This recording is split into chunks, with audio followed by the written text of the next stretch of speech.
Thank you so much for coming here today, for joining us in our home this time. It's kind of fun to be able to do that on this wintry day. We normally enjoy doing our services at Earth and Sky, but we thought today and then also Christmas Day, we're just switching it up a little bit, bringing it a little bit more intimate, having it at our house. Yep. And today we're talking all about Yule. Yule is traditionally December 21st, and so we're almost at Yule. I was actually really excited this morning when I was in the kitchen and I was looking out the kitchen window and I saw the moon was still really high in the sky about an hour ago. And Nice. it was just beautiful. It's just beautiful to be able to look out there, see her, and just all the beauty. We think a lot about the light and the dark this time of year. This is actually the darkest night of the year. The winter solstice is Yep. the darkest night of the year. Well, that'll the be longest the night. first, right? And Specifically, yes, okay. yeah. All right. And so we have the counterpart then, which is this summer solstice. And summer solstice is the shortest night of the year. So we have the longest day, the most sun, and a lot My of people favorite. tend to flourish at that time of year. My favorite is Yule. I love the dark, I love the cold, I love the snowy, I love when everybody kind of cuddles up in their houses, and I just love this cold winter weather. So, and this time of year, it's all about family too, and family and friends and loved ones and gathering everybody near to us. And I just love this time of year. Before I get too much into Yule, I actually wanted to mention somebody that I met recently at an art fair. And she was so sweet. She's a beautiful artist. If you go to First Frost, I'm sure you've seen her there. She actually is the one that made this. She hand beads these beautiful velvet pieces, and she does dolls. She can do handmade art where if you take a photograph to her and she'll beat it. It's really amazing. One of the things that I really appreciated about her is this project that she has where she helps people that are put through sex trafficking. And so this is a big issue that we've heard a lot about in Michigan. Michigan is one of the hotspot areas for it. So she's out on the forefront of that. She counsels girls, she helps in a multitude of ways. She sets up displays, raising awareness at different areas around the country. And she sells these books which are really kind of cool. I don't really do a lot of, marketing or anything. I don't want to feel like I'm marketing people on this, but this is such an important cause. And there's so many people that are affected, both men and women. A lot of people think it's women, but men and women both are sex trafficked in different ways. And that's so you're not really marketing a company. You're trying to help other people in the cause. Exactly, so exactly. About, so. Yeah, and so this book actually chronicles stories of women that she has met, that she's talked to. It has a diary where they've actually written out poems and things and just excerpts of their experiences. And then the last half of the book is all about hope. And so it's all these writings about hope and seeing the light and things. And then there's a few pages at the end that are blank because she wants everybody to write what their thoughts are about it too, and their own hope and their own inspiration, and maybe helping too. So if you're interested in helping to stop sex trafficking, What's the name of the book? Broken, and she actually ties it up with this yarn, which I really like to hold it together. It's the bondage that you have in the trafficking, and then as you untie the book, then you're releasing that bondage and you're helping and opening the way for more to be released. Her name is Sally Thean, and the South Eagle Woman. You can find her information. I think she's on Facebook. She's not on Facebook. She's not okay. on Facebook. Well, she's in Davison, and I have her phone number. If you're interested in helping her, just give us a little message on the bottom of this, and I'll put you in touch with Sally. Wonderful woman, wonderful cause. We think about a lot of these causes this time of year, especially too, as we're, caring more about our friends and our family and seeing how we can help make the world a better place too. So, yes, that's our kitty in the background. And as we are also coming into this time of year, this is where the wheel of the year turns. So we talked about this at Samhain, was the last real mark on this wheel. And JJ, oh, never mind. I'll just Sorry, put it up here. I apologize. That's okay. So we have each of these little marks on the wheel. So we had Samhain was the spoke over here. That was Halloween. And then I'm going to start with each of these, putting something up that will represent this time of year. So for Yule, I chose this little broom where JJ's going to talk a lot here shortly about a lot of the symbols of Yule. And, and so I really liked this piece specifically because the holly is a very typical symbol of Yule. And I liked that this kind of looked like the witch's broom too. So it's this time of year, you're kind of sweeping out all of the old things. We're clearing the way for the planting season because we've just had a big harvest season. We've seen a lot of the fruits of our labor that have come in. And so now it's time to enjoy that, clear that out, and we're creating space for this next part of year, which is all about planning and going inward. And it's nice to have the bright red bow because during these winter months too, we're always looking for that bright spark of things, that pop of color when the skies go a bit darker and a bit grayer. And so it's good to bring color into your life in whatever ways you feel like bringing color in. You mean like your red top? Yes. Yes.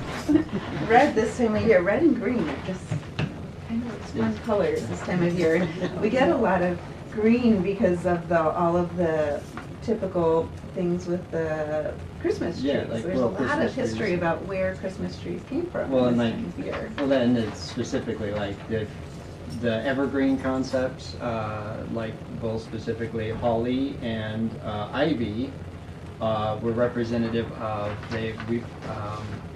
holly with the berries and is it flowers that go with it? I think they are representative. It's supposed to be the male genitalia, and the ivy is supposed to be the female, and so that's supposed to be representative of the like fertility that goes with. And so during the, of course, winter time, things are not growing, things are not reproducing currently, except those specific ones. And so those have always been really looked towards as representative of what of displaying those, so that when the season comes back, that's the greenery that they want to bring back and all of that in the coming months. So right, and when you think about farmers that you had all of the crops, and then about this time of year those crops are starting to die off, and you're really looking at the storage that you have, and those sprigs of life that are perpetual, like the evergreen trees that are perpetual, really bring that extra bit of hope. And and then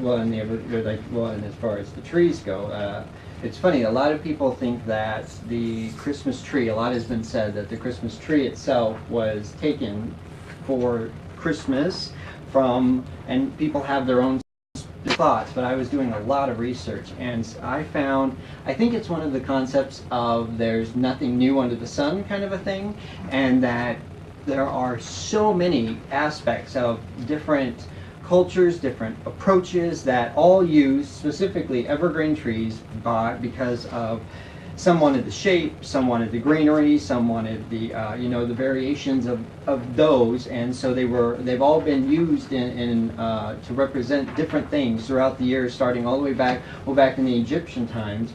The Egyptians would use it for it was actually on December 25th.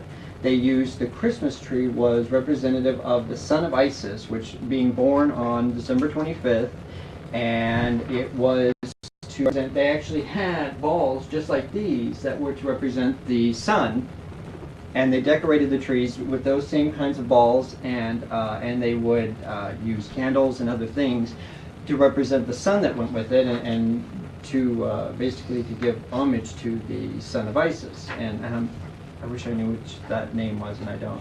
Horus. Okay, thank you, Horus. So, and then there are other ones that thought that, well, one of them was the stalk of the tree, the core of the tree was the woman of life, and the branches were supposed to be the men, and humanity. And then they did, let's see, I'm trying to remember, they hung, I forget, They hung something on there that represented that, which is just another representation of using the tree. And then as of current, the pagans used it for Yule. They didn't use it as a decorative initially. They were doing the Yule log, which is really interesting concept too. So they would actually go out and they would cut the whole tree down, and they would bring it in their house and as a whole tree, and they would burn the main core of it first, and then each night they would move the tree in and burn different aspects of it. And then as it got later in time, that turned into the whole family would go out and cut the trees down into smaller parts, and then you would burn it over I think it's the 12 days during the Christmas season. They would do it for like 12 days. Well, 12 days is part of Yule. Is it? Okay, Yeah. so the 12 days of, yeah. So they would burn it for 12 days, and then if you had any of the tree left over, you would actually save it till the next season, and in saving that and keeping it protected, actually was supposed to protect your house from lightning between that season to the next season. And so, yeah, a lot of them put it under the bed and stuff like that, but it would protect your home from lightning strikes between that season to the next, winter season. And then eventually, of course, like for the Christians, they brought it in the it was the late 1700s, early 1800s. It really grabbed hold in in Germany and in Europe, and it really started to spread. And then and I saw there's a bunch of different people said like a fairly large time frame of between the late like 1880s, 1890s to like 1920s is when it really finally made it over to the U.S. But it actually made it all the way to Canada in this excuse me, in the 1700s. So it's just one of those things that it's been used and represented in many different aspects and ways and through people throughout the years. So it's kind of interesting. It is, yeah. And there's so many beautiful stories about some of the goddesses this time of year too. With Isis is one of the goddesses that retreats this time of year, and Demeter is another one that has a beautiful story about Demeter's daughter Persephone is taken away into the underworld, and then she is the one that Demeter casts the globe into the barren land because she's so sad and so missing her daughter, and then an agreement is made, and so it is 4 months basically that we have of the barren winter, and in the spring she brings the life back to the world. And there's so many stories that are throughout all of the globe at various cultures. We have the Romans and the Egyptians and the Greeks, and so many just beautiful stories about why we have this time of year. And